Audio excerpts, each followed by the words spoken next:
I can still hear the sound of the hammer hitting my fence. 3 cold metallic strikes that ended my peace. When I stepped outside that morning, the mist still clung to the grass, and there it was. A bright orange notice screaming from the wood. Violation. The word burned through me like a brand. I still remember that morning as clearly as if it's happening now. The air was soft, thick with the scent of wet soil after a long night's drizzle. The world felt peaceful in that early hour, the kind of quiet that wraps around you like a blanket.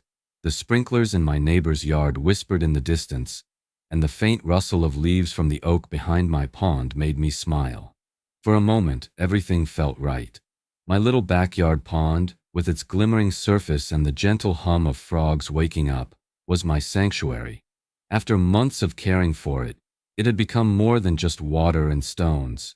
It was therapy, a space where my mind could breathe. Then came the sound that shattered it all. 3 hard metallic strikes, sharp, deliberate, echoing through the still air.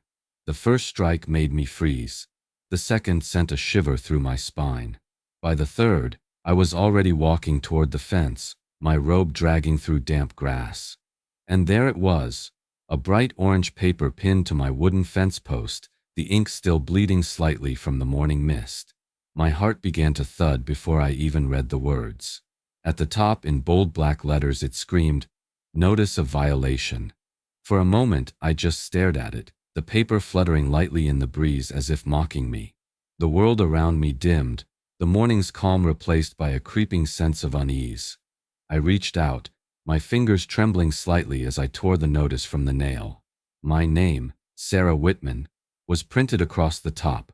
The handwriting below it was neat, firm, and painfully familiar. When I turned, I saw him, standing across the street, arms crossed, clipboard in hand. Robert Bob Kellerman, the HOA President. His shirt was tucked too tightly, his gray hair perfectly combed, his smile as cold as a January morning. He didn't even pretend to be surprised that I'd caught him there. "Morning, Mrs. Whitman," he called out, his tone dripping with authority. "You might want to take care of that pond of yours. We've had complaints." "Complaints?" I repeated, trying to keep my voice steady. "From who?" He raised his clipboard, flipping through the pages as if performing for an audience that wasn't there. "Doesn't matter who. What matters is public health. That pond's a mosquito breeding site. We can't have that kind of hazard in this neighborhood." I blinked, stunned. "Mosquito breeding site? Bob, that pond's filtered. It's clean. There's no—" He cut me off with a raised hand, the gesture small but sharp, like a blade. "The HOA takes these matters seriously. You should have requested approval before installing. Something of that scale. It's an eyesore, and now it's a hazard." Something in me twisted then. Anger, disbelief, humiliation all tangled into one. I felt the burn behind my eyes, that familiar sting when someone tries to strip you of something you've built with your own hands. "I did submit plans," I said. "You approved the landscaping last year." Bob smiled, and it wasn't the kind of smile that reached anyone's eyes. "We reserve the right to review ongoing property concerns. You'll want to remove that water feature before it becomes a bigger issue." He scribbled something on his clipboard, tore off a sheet, and tucked it under his arm. "Consider this your official warning." The conversation was over before I could gather another thought. He turned, walking back toward his pristine white SUV parked across the street. The sun caught the side of his glasses as he passed beneath the trees, and I remember thinking how deliberately calm he looked. How sure of himself. Every step of his was measured, confident, rehearsed. And there I was barefoot in my own yard, holding a piece of paper that made me feel like an intruder in my own home. I stood there long after he was gone, the sound of his car fading into the distance, replaced by the slow trickle of my pond's waterfall. I wanted to believe this was some misunderstanding, some paperwork mix-up, something that could be solved with one phone call. But deep down, I already knew better. Bob Kellerman didn't make mistakes. He made examples. The breeze picked up again, tugging at the edge of the notice in my hand. I looked down at it, scanning the neatly typed lines, the legal citations, the hollow phrasing about community health concerns. My pulse climbed higher as I reached the bottom paragraph. Bolded, underlined, impossible to miss. Failure to comply within 72 hours will result in a fine of $250 per day. I stared at that sentence until the letters blurred. My hands went cold, and the paper slipped slightly between my fingers. That's when the truth hit me. This wasn't about mosquitoes. This was about control. And for the first time, standing in my own yard, I realized the battle for my home had already begun. But when I read the last line of that notice, my hands went numb. They were threatening to fine me $250 a day. Just a week before that notice, my pond was peace itself. Water trickling over smooth stones, dragonflies humming in sunlight. It was therapy. After Mark came home from his last deployment, silence filled the house. He never talked about the war, but the weight of it lingered. In his pauses, his flinches. Building that pond became our healing. Every stone placed, every lily planted reclaimed a little calm. Our home sat at the end of a perfect cul-de-sac in Maple Ridge Estates. Beige houses, trimmed lawns, identical driveways. It looked like paradise, but it was really an observation deck. Curtains twitched when you stepped outside. Neighbors smiled too wide, watching too closely. It wasn't care. It was control disguised as community. Linda Perez, my neighbor and friend, understood that better than anyone. A nurse with a sharp sense of humor, she'd kneel beside me by the pond, teasing, "You treat these plants better than people treat their pets." Gardening was more than hobby. It was survival. But Linda had her own war. Too many wind chimes, unauthorized solar lights, improper layout, all signed by the same man, Robert Bob Kellerman, the HOA president who'd ruled for a decade like it was his kingdom. I met him at a cookout. "Sarah Whitman, right? The one with the water feature," he said, smiling too tightly. His eyes drifted toward my backyard. Measuring, judging. After that, the notices began. Unapproved stone edging. Overuse of decorative feeders. Even my porch lights were too bright. His letters became warnings. His name a quiet threat. I told Linda not to fight him. "It's not worth it," I said, believing it. The day before it all changed, I was skimming leaves off the pond while Mark fixed a fishing rod nearby. He smiled softly. "You finally made this place feel like home."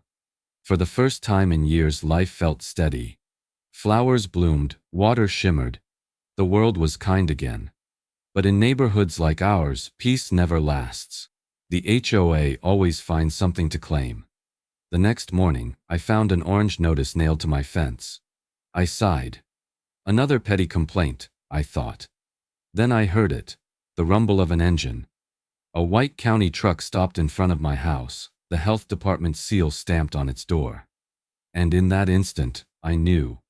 This wasn't just another warning. I thought it was just another petty complaint. Until the county truck rolled up in front of my house. At first I thought the letters would stop. But they multiplied like the very mosquitoes he claimed to fear. One envelope turned into three into 7. By the end of the month, my kitchen counter looked like a graveyard of white envelopes stamped with official HOA correspondence. Each one carried a new accusation: standing water, unauthorized structure, non-compliance, unpaid late fees. It was like being fined for breathing. The first few notices I tried to reason with.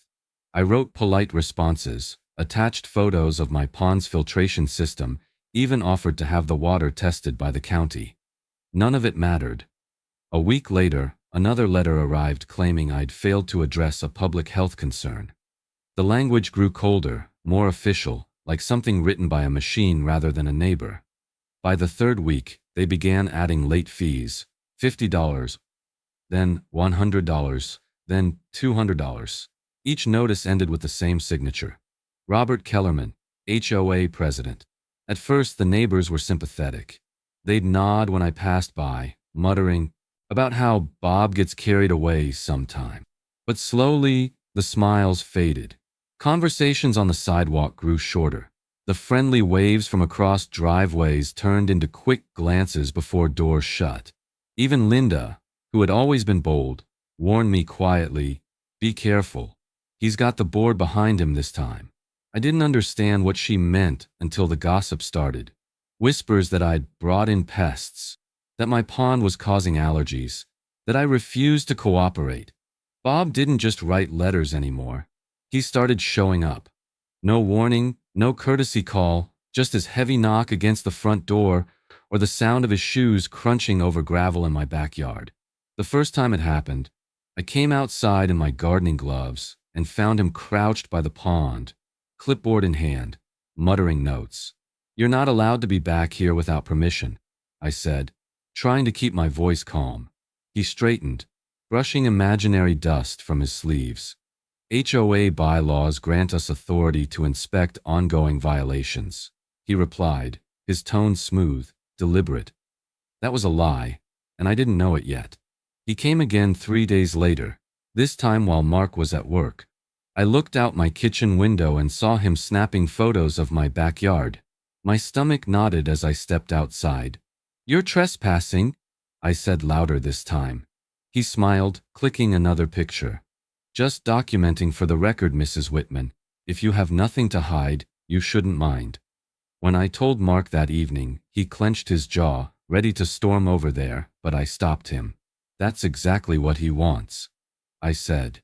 "He wants us to lose our temper." I could feel the tension eating into our evenings, our conversations shrinking to worry and paperwork.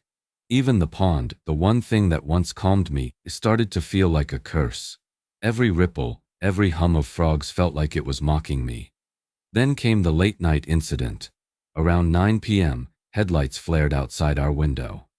I peeked through the blinds and saw Bob's SUV idling across the street. He wasn't even pretending to hide it anymore. I remember standing there, my hands trembling, watching him stare at my house for a full 5 minutes before driving off. I couldn't sleep that night. The next morning, I called the county to ask if the HOA really had the right to conduct those inspections. That's when I learned the truth. A calm voice on the other end said, "Ma'am, an HOA cannot trespass or enforce unlisted rules without member consent or documented bylaw authority." I wrote that down word for word. Legal nugget. And the first real piece of power I'd had in weeks.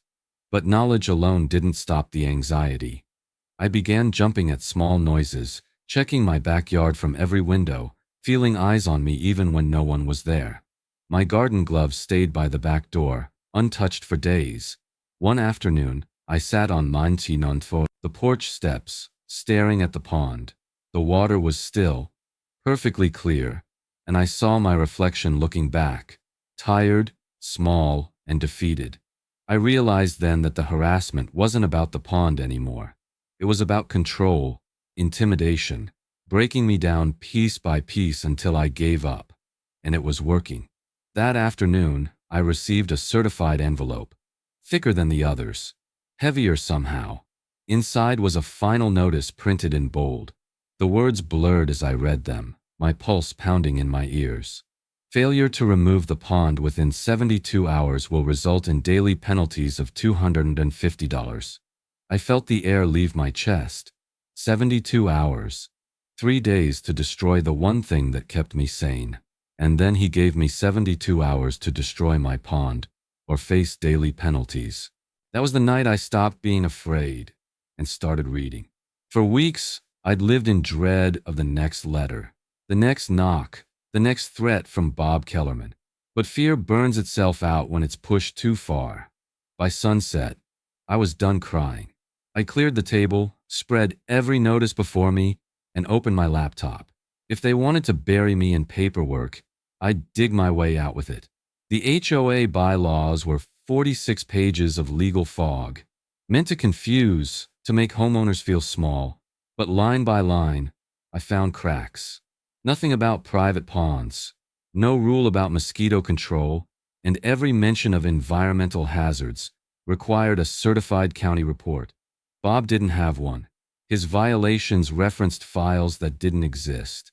By midnight, my kitchen was a map of defiance. Papers spread, notes scribbled, anger turning to purpose.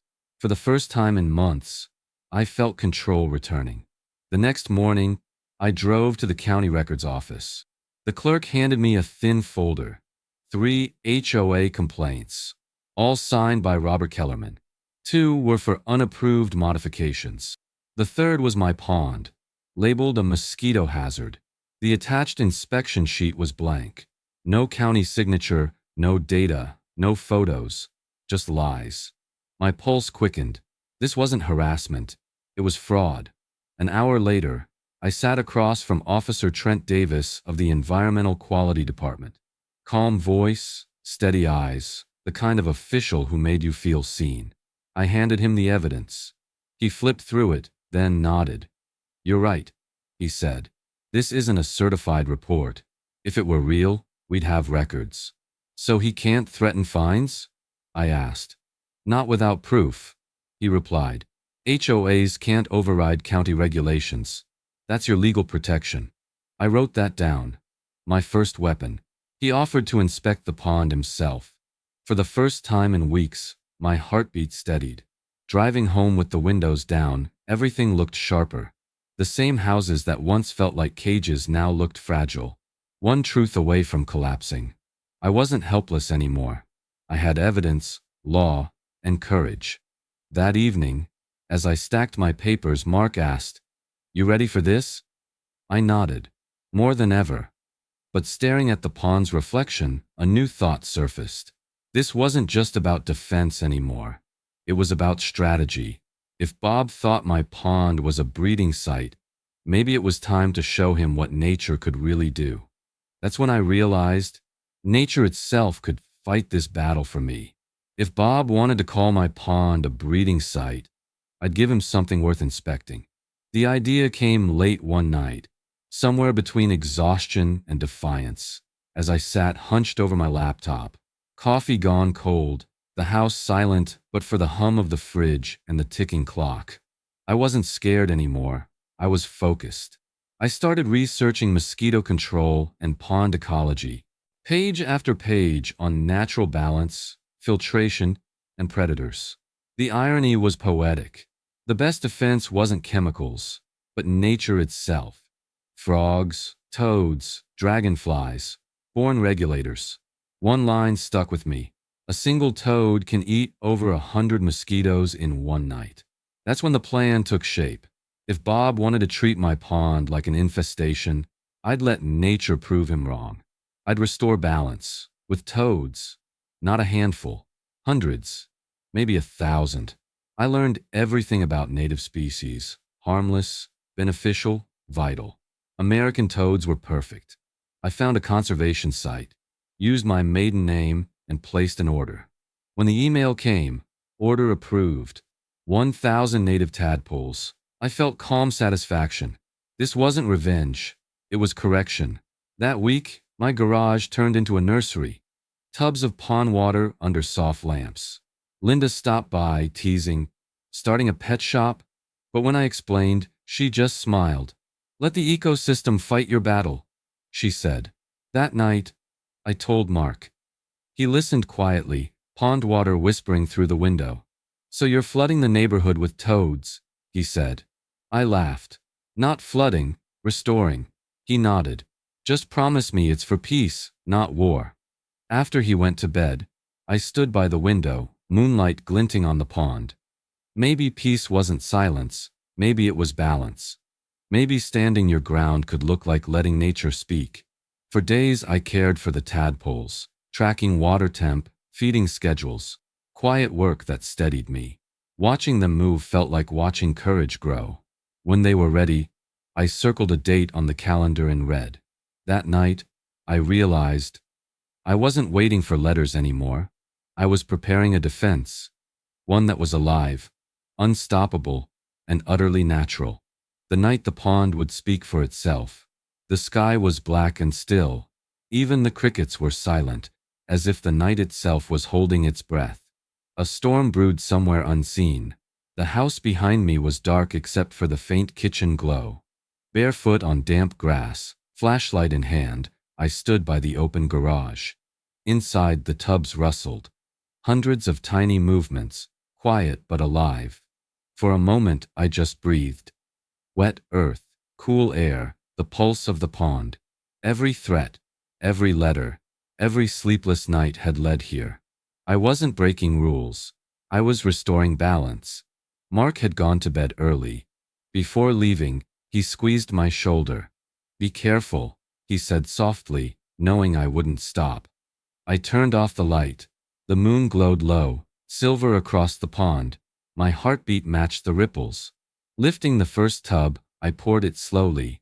Tiny bodies slipped into the water, vanishing into reeds and moonlight. Ripples spread, wide, deliberate, a heartbeat through the dark. With every release, fear faded. Each toad was defiance made flesh, a living protest against the man who thought control was ownership. The night filled with croaks, chirps, and the whisper of movement. I felt alive, mud on my hands, mist in my hair, peace in my chest. I thought of Bob Kellerman, his pressed shirts, polished shoes, and smug certainty. Tomorrow he'd step outside expecting silence. Instead, he'd find nature reclaiming her ground, loud, untamable, and free. A wind brushed the trees carrying rain's scent. I emptied the last tubs, watching the pond shimmer like it had come alive. Standing there, I realized this wasn't revenge. It was reclamation. My voice, my land, my peace. If someone had told me months ago I'd release 1,000 toads in the dark, I'd have laughed. But now under the moon it felt right. This wasn't chaos. It was justice. Slow, natural, unstoppable. By sunrise the neighborhood wasn't quiet anymore, and neither was Bob. By 7 a.m., Bob was standing in the street, shouting about an invasion. His voice sliced through the morning air, echoing off the manicured driveways of Maple Ridge Estates. I stood behind my curtain, coffee in hand, watching as his pristine world crumbled one croak at a time. The sight was something out of a strange dream.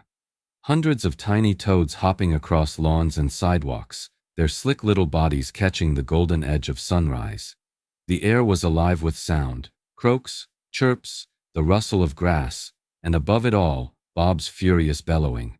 The neighbors began to emerge from their homes one by one, still in pajamas and bathrobes. Mrs. Palmer from across the street gasped when a toad landed on her welcome mat. Her husband laughed until 3 more hopped into their driveway. Down the block, a few kids squealed in delight, crouching to catch the little creatures in their palms. Others stood frozen, unsure whether to be horrified or amused.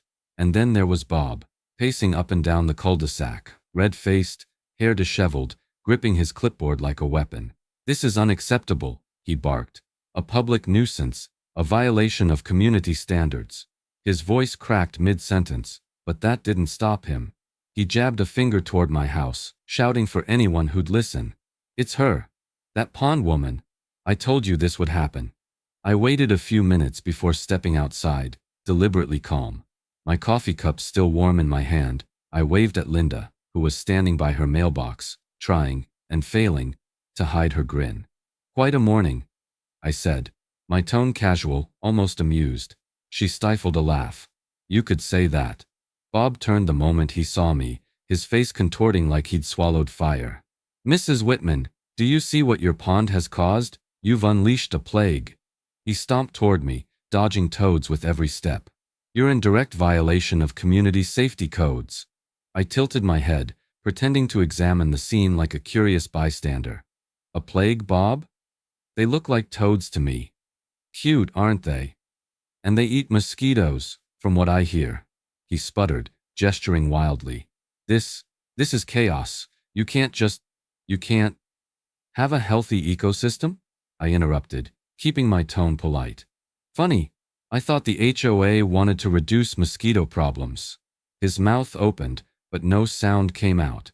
The control he usually wielded so effortlessly had slipped right through his hands. He grabbed his phone, muttering something about emergency pest control. Within 20 minutes, a white pickup from Green Shield Pest Services pulled into the street. 2 men stepped out, scanning the lawns with bemused expressions. One of them knelt, watching a cluster of tiny toads hop across the curb. Bob rushed to meet them, his voice sharp and desperate. "I want these things gone. Now. Every last one." The older technician frowned, scratching the back of his neck. Sir, these are Native American toads. We can't just remove them. Bob's face darkened. I don't care what kind they are. This is private property. Actually, the man replied, glancing toward me. Native species are protected under state wildlife codes. Removal without a permit can lead to fines. I nearly smiled. Legal nugget native species are protected under state wildlife codes. Removal without a permit can lead to fines. Bob's jaw dropped. Fines? You're telling me I can't even have them removed? Not without state approval, the man said matter-of-factly, climbing back into the truck. Honestly, they'll move on in a few days once the weather changes. Seems harmless enough. The pest control truck drove off, leaving Bob standing alone in the middle of the street, surrounded by croaks. His neighbors had started recording on their phones now. A few even laughing quietly as he stomped around, trying not to step on the very toads he'd declared war against. The image of him, red-faced and flailing, was poetic justice in motion. I took a slow sip of coffee, savoring the moment. Looks like nature's got its own set of bylaws, Bob, I said softly, loud enough for him to hear. He turned toward me, seething, but there was nothing left to say. Every argument, every threat, every ounce of control he once held had slipped through his fingers like water. Around him, the neighborhood buzzed with a new energy, laughter, chatter, the unspoken relief of seeing the bully finally knocked off his pedestal. For a fleeting second, I almost felt sorry for him. Almost. Then the rumble of an approaching engine broke through the noise. Everyone turned toward the street as a county van rolled up slowly, the official seal glinting on its door. The laughter died down. The toads kept croaking. The van door opened, and a man stepped out, holding a camera. Then the county van pulled up, and the man who stepped out had a camera. I didn't invite the news crew, but when they showed up, I let them see everything. By mid-morning, the quiet hum of the neighborhood had turned into a full-blown circus. Cars lined the curb, people gathered on porches, and somewhere in the mix, a white van with the county seal had pulled up. I watched from my front step as a cameraman adjusted his lens, the red light blinking like a heartbeat of coming chaos. Bob stood in the street, waving his arms like a man trying to stop a flood, his voice hoarse from shouting. The reporter, a young woman with a microphone and an unbothered expression, was already live on air. We're here in Maple Ridge Estates, where residents are experiencing an unexpected amphibian invasion, she said, turning slightly toward the camera with practiced poise. Local homeowners claim their HOA is at the center of the dispute. The camera panned just as Bob marched into frame, clipboard raised like a shield. This is private property, he barked. You can't film here without authorization. The reporter's eyebrows lifted slightly. Sir, we were invited by residents concerned about recent HOA actions. Would you like to comment on the environmental situation? Bob's face reddened, the vein near his temple throbbing. Situation? This infestation is a violation of public safety. That's when Officer Trent Davis stepped out of the county van, his calm demeanor cutting through the tension like a cool breeze. He held a small notepad and a confident smile, the kind of smile that said he'd dealt with far worse than angry HOA presidents.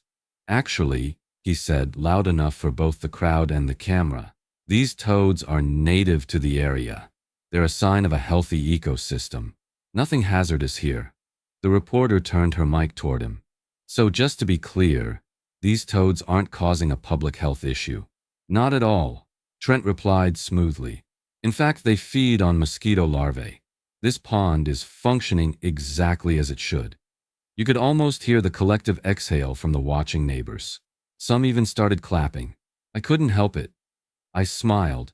Months of humiliation and fear were unraveling in real time, right there on live television. Bob's jaw clenched. He looked from the officer to the camera, then back to me. This is absurd, he shouted.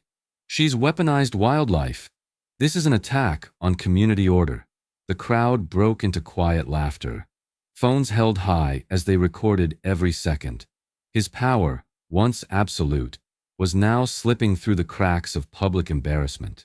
The man who had built his authority on fear was suddenly a spectacle, and he knew it. Trent didn't flinch. "Sir, you filed a fraudulent health complaint. There's no evidence of hazard, and according to state law, native species are protected. Removal without a wildlife permit can result in fines." Bob stammered, his words failing him. I didn't. This is being blown out of proportion." But it was too late. The reporter turned back to the camera. "There you have it. A case of nature versus HOA bureaucracy playing out right here in Maple Ridge Estates." Linda leaned toward me, whispering, "He's going to have a heart attack." I didn't answer.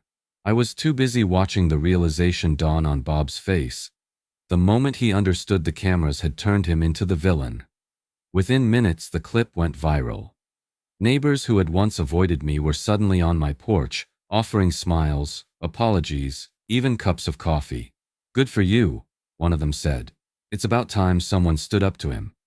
Another added, "I always thought that pond was beautiful." The shift was almost surreal. For months, I had been the outcast. Now, I was the woman who'd stood her ground and won. As the reporter wrapped up her broadcast, she turned to me. "Mrs. Whitman, how do you feel seeing the community come together after all this?" I looked straight into the camera, the reflection of sunlight glinting off the pond behind me. "I think sometimes," I said, "nature has a better sense of justice than people do." The reporter smiled, clearly pleased with the quote. "Well said. And for anyone watching, this is a reminder that not every HOA rule can overrule common sense. Ever seen karma arrive on live TV? Drop a comment if you'd stand your ground too." Bob stormed off before the camera stopped rolling, his clipboard clutched tight against his chest. But as he disappeared into his house, I knew this wasn't over. People like Bob didn't surrender. They retaliated. And sure enough, later that evening, as I sat on the porch listening to the last few croaks fade into dusk, I saw the mail truck pull up. The carrier handed me a thick, beige envelope marked with neat black letters.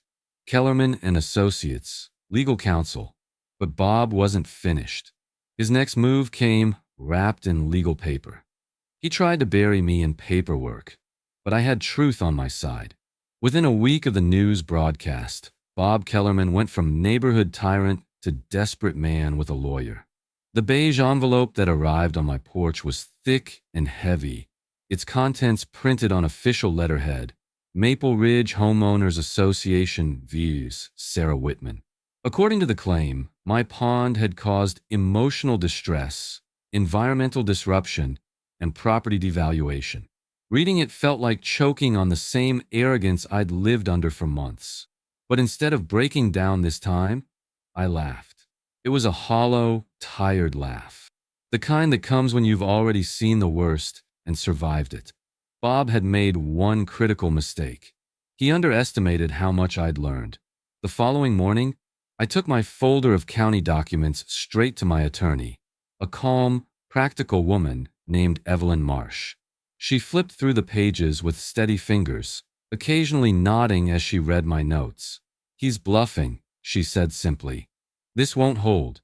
You have official confirmation from the county that your pond meets environmental standards." "And the fake report?" I asked. "That," she said, tapping the forged inspection form, "is what's going to destroy him." Within days, Evelyn filed our counterclaim: harassment, defamation, and violation of homeowner privacy. The county's environmental officer, Trent Davis, provided a signed statement verifying the pond's clean status and confirming Bob had filed his complaint without authorization or inspection. It was solid, undeniable evidence, a trail of lies written in his own hand. Word spread fast through the neighborhood. The same residents who once whispered behind curtains now approached me in grocery stores or stopped me on walks, asking if it was true. He faked the reports? He used HOA funds for legal fees? Their disbelief quickly turned to anger. It didn't take long for someone to leak the figures. Bob had spent thousands of HOA dollars hiring his cousin's law firm for the nuisance claim, all without board approval.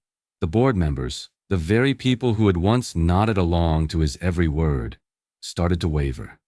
The vice president, a soft-spoken woman named Diane, called me one evening. Her tone was quiet, apologetic. "Sarah, I had no idea he was using association funds for this," she said. "We're calling an emergency meeting next week. Everyone deserves to hear the truth." That truth was already unraveling faster than Bob could contain it. His lawyer tried sending settlement offers through email, veiled threats about avoiding prolonged litigation. Evelyn told them we weren't interested. We had no reason to settle. We had the law. Legal nugget homeowners may seek damages for harassment or defamation under HOA misconduct statutes. That one sentence became my shield. I'd highlighted it in yellow and taped it to my fridge as a daily reminder. I wasn't powerless anymore. The day before the meeting, I sat in my living room surrounded by papers. Copies of the forged report, bank statements showing the HOA's unauthorized expenditures, and Trent's signed clearance form. The toads outside had quieted as the season shifted, the pond once again calm and glassy under the late summer sun.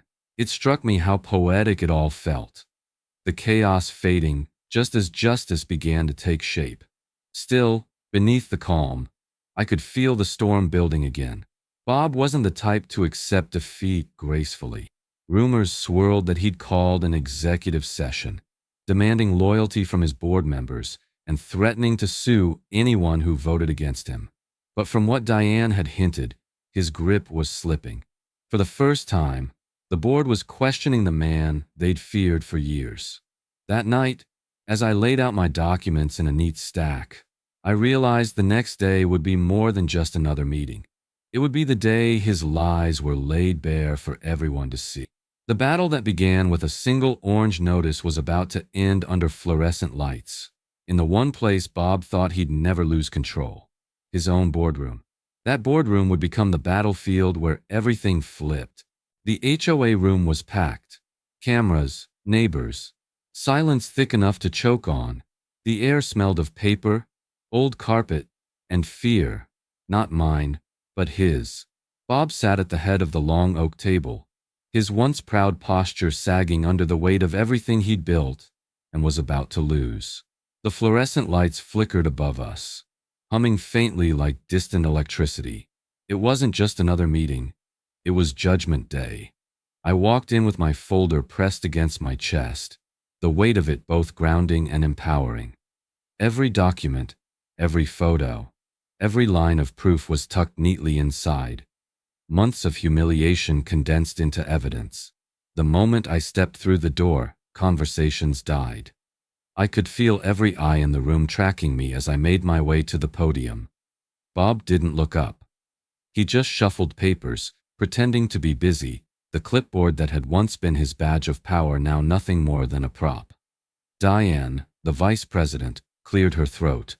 "We're here to address the matter of the complaint filed against Mrs. Whitman," she said, her voice steady but sharp, "and the alleged misuse of HOA authority and funds by our president."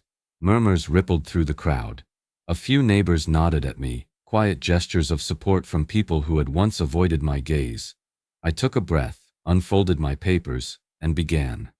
"The HOA Bylaws, Section 8, Paragraph 3, I read aloud, my voice firm. Quote, "Any environmental hazard designation must be verified through county inspection with supporting documentation from certified officials." I looked directly at Bob. There was no inspection. There was no certification. What there was a forged report filed in your name. A murmur grew louder. Bob's head jerked up. "That's ridiculous," he snapped. "Those forms were submitted by the board as a collective action." I held up the report, the county seal clearly missing. "Funny. The county says otherwise. Officer Trent Davis confirmed you filed this without authorization. You used HOA stationery to fake a report." Diane leaned forward, her expression tightening. "Is that true, Robert?" Bob sputtered, searching for words that weren't there. His face flushed crimson. "This is all being blown out of proportion." "No," I cut in. "This is about accountability. You've harassed homeowners, violated privacy, and used association funds to pay for your personal legal battle against me. You claim to protect the community while draining it dry. The room went still. I could feel my pulse in my fingertips, but my voice didn't waver. For the first time, I wasn't defending myself. I was standing over him. Diane turned to the board. Mrs. Whitman has presented verified documentation from the county and financial records showing misappropriation of HOA funds. Do we have a motion? A man at the far end, a quiet homeowner named Greg, spoke up. I motion for a vote of no confidence. Another voice followed. Then another. Hands raised one by one. Cautious at first, then certain. The moment felt almost surreal. The man who had dictated the length of everyone's grass, the color of their doors, the height of their mailboxes, was watching his kingdom crumble in slow motion. Diane counted the votes. By majority decision, Robert Kellerman is hereby removed as president of the Maple Ridge Estates Homeowners Association, effective immediately. Bob's chair scraped loudly against the tile as he stood. You'll regret this, he hissed, his voice shaking. You think this is over? But the cameras were still rolling. The neighbors were still watching. His threats didn't carry weight anymore, only the faint sound of his own downfall. Legal Nugget HOA members can demand emergency elections if misconduct is proven by majority vote. I gathered my papers and stepped away from the podium. For the first time I felt taller than the room itself. The whispers turned to quiet applause, a wave of vindication that washed over me in slow motion. Justice wasn't always loud. Sometimes it sounded like the creak of a door closing behind a man who'd finally lost everything. I left the building with the evening air cool against my skin, the pond's reflection waiting for me back home. But as I reached my car, a chill passed through me. Because in stories like this, victory never comes without an echo. Justice felt sweet, but victory had one more twist. For the first time in months, the pond's sound wasn't drowned out by anger. The water trickled softly beneath the morning sun, glistening like glass. Birds perched along the stones I'd placed months ago. Dragonflies hovered lazily, and the air felt lighter. Not just in my yard, but across the entire neighborhood. It was strange, almost eerie how quickly peace returned once truth took its rightful place. 2 weeks had passed since the board meeting, and the transformation was unmistakable. The HOA had issued a public apology. Not the hollow, polished kind, but one that came with visible regret. Diane, now acting president, stood at the center of the next community gathering and admitted the association had failed in its duty to protect, not persecute. The crowd applauded. I just stood quietly near the back, watching the same faces that once avoided mine now look at me with something close to respect. Even the local paper picked up the story. The headline read, "Woman outsmarts HOA with nature." The article described how my pond had been certified by the county as an official eco-habitat, recognized for supporting native wildlife and promoting natural mosquito control. Officer Trent even stopped by one morning to present a small metal plaque, which now sat proudly at the pond's edge. For the first time, my sanctuary wasn't just tolerated, it was celebrated.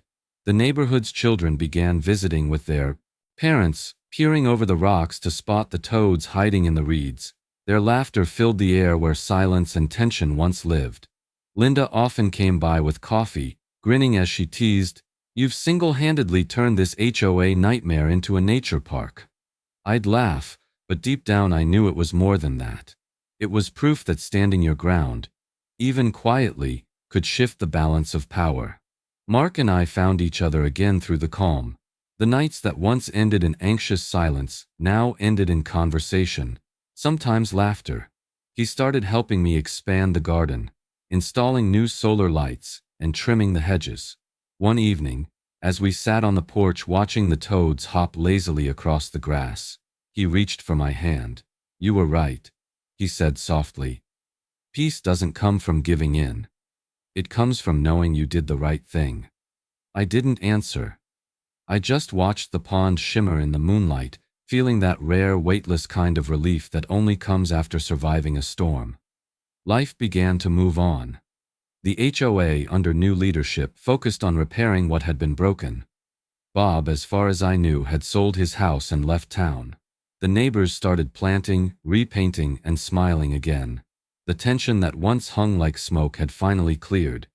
But just when I thought it was truly over, just as I started to breathe again, I opened my mailbox one quiet morning and froze. Inside, resting against the metal frame, was another envelope. No HOA seal this time, no county mark, just a single white envelope with my name written across it in sharp, unfamiliar handwriting. But just as I started to breathe again, another letter appeared in my mailbox. I never meant to start a revolution. I just wanted to be left alone. That's the thought that stayed with me as I stood by the pond one quiet evening, the water shimmering under the orange glow of the setting sun. The wind carried the faint sound of frogs croaking, a natural chorus that once symbolized defiance, but now felt like peace. It's strange how quickly a fight for survival can turn into a lesson about life.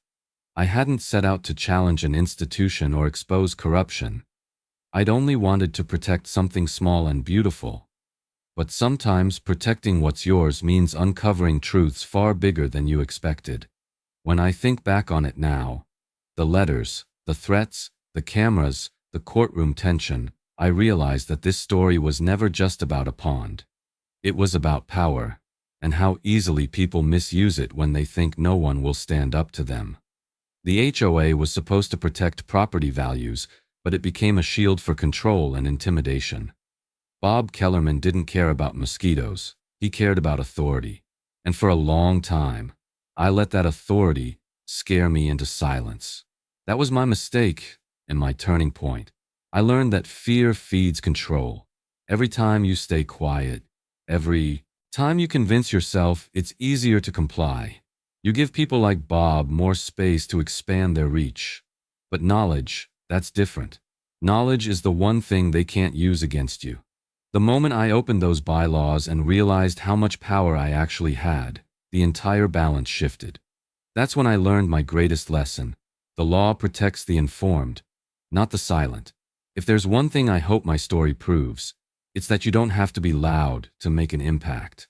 You don't have to fight with fists or fire. Sometimes patience and persistence are louder than shouting ever could be. I didn't win because I out-yelled him. I won because I understood the system better than he did. Now, as I walk through my garden, the pond alive with light and sound, I think about the people still living under someone like Bob. The homeowners too tired or too scared to fight back. To them, I'd say, start small. Read your covenants. Learn the rules they think you won't question. The system works best for those who know how to navigate it. What would you have done in my place? Would you have drained the pond? Or let nature speak for itself? Tell your story. It might just be our next episode. Because even though I thought the battle was over, I've learned something else about HOAs. They never truly stop testing limits. That white envelope still sits on my kitchen counter, unopened. Maybe it's nothing. Or maybe it's the beginning of the next fight. The one where they try to take my flagpole or tell me what I can hang on my porch. Either way, I'm ready. I've learned how to fight with facts, not fear. And this time, I won't be facing them alone. Because now, an entire community is watching. The water ripples. The wind carries the sound of the pond across the yard. And somewhere deep down, I know the truth. Peace isn't given. It's defended.